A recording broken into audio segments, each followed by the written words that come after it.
दिल्ली एक शहर नहीं, एक जिम्मेदारी, लाखों सपने, करोड़ों उम्मीदें। और इन्हीं उम्मीदों के बीच 2025 में दिल्ली को मिला एक नई मुख्यमंत्री, रेखा गुप्ता।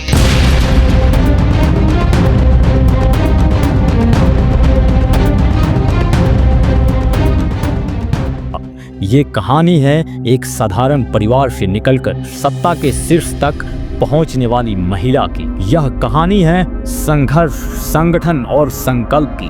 रेखा गुप्ता का जन्म हरियाणा के जिंद जिले में हुआ। बचपन साधारण था लेकिन संस्कार मजबूत। परिवार दिल्ली आकर बस गया, जहां पढ़ाई के साथ साथ जीवन की असली समझ भी मिली। कॉलेज का समय आया, दिल्ली विश्वविद्यालय। यह पहली बार रेखा गुप्ता ने नेतृत्व को सिर्फ पढ़ा नहीं, जिया भी। छात्र राजनीति से शुरुआत हुई। मुद्दे छोटे थे लेकिन सोच बड़ी। 1996 से 97 में दिल्ली विश्वविद्यालय छात्र संघ की अध्यक्ष चुनी गई। यहीं से साफ हो गया था यह लड़की सिर्फ बोलती नहीं, लड़ती भी है। राजनीति उनके लिए सत्ता का जरिया नहीं था, बल्कि सेवा का रास्ता था। एबीवीपी और फिर भारतीय जनता पार्टी के संगठन में काम करते हुए उन्होंने जमीनी राजनीति सीखी। पोस्टर लगाना, सभाएं करना और सबसे जरूरी लोगों की बात सुनना। 2007 में पहला बड़ा मौका मिला, नगर निगम चुनाव। रेखा गुप्ता पार्षद बनी। यह सिर्फ एक जीत नहीं थी, यह भरोसे की शुरुआत थी। 3 बार निगम में चुनी गई।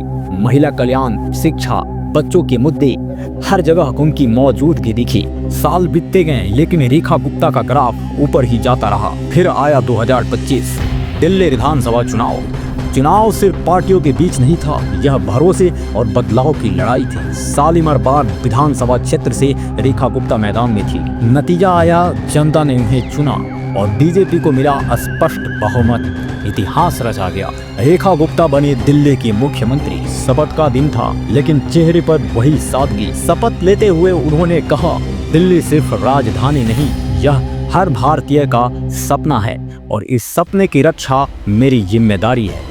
मुख्यमंत्री बनते ही काम शुरू हुआ। सबसे बड़ा मुद्दा दिल्ली का कचरा, प्रदूषण और अव्यवस्था। कूड़े के पहाड़ हटाने का ऐलान हुआ। ग्रीन दिल्ली का सपना फिर से जिंदा हुआ। स्वच्छता सिर्फ योजना नहीं रही, अभियान बनी। गरीबों के लिए अटल कैंटीन, 5 रुपए में खाना। यह सिर्फ थाली नहीं थी, यह सम्मान था। झुग्गी वालों के लिए पक्के घर का वादा, महिलाओं के लिए सुरक्षा और आत्मनिर्भरता, युवाओं के लिए रोजगार। रेखा गुप्ता का फोकस साफ था, काम दिखना चाहिए। संस्कृति और विरासत पर ही जोर दिया गया। दिल्ली सिर्फ सियासत नहीं, संस्कृति की राजधानी भी है। कला, साहित्य और त्योहारों को बढ़ावा मिला। पर्यटन को नई पहचान देने की कोशिश हुई, लेकिन रास्ता आसान नहीं था। प्रदूषण, ट्रैफिक, विरोध और आलोचना सब सामने आए। कुछ फैसलों पर सवाल उठे, विरोधियों ने घेरा, सोशल मीडिया पर बहस हुई, लेकिन रेखा गुप्ता रुकी नहीं। जवाब उनका साफ था, आलोचना लोकतंत्र की ताकत है, लेकिन काम मेरी पहचान बनेगा। आज रेखा गुप्ता सिर्फ एक मुख्यमंत्री नहीं है, वह एक संदेश है कि राजनीति में ईमानदारी अब भी जिंदा है। एक महिला जो भीड़ से निकली और दिल्ली की आवाज बनी। आगे का रास्ता लंबा है, चुनौतियां अभी बाकी है, लेकिन दिल्ली देख रही है उम्मीद के साथ, क्योंकि सत्ता में कोई और नहीं, अब रेखा गुप्ता है।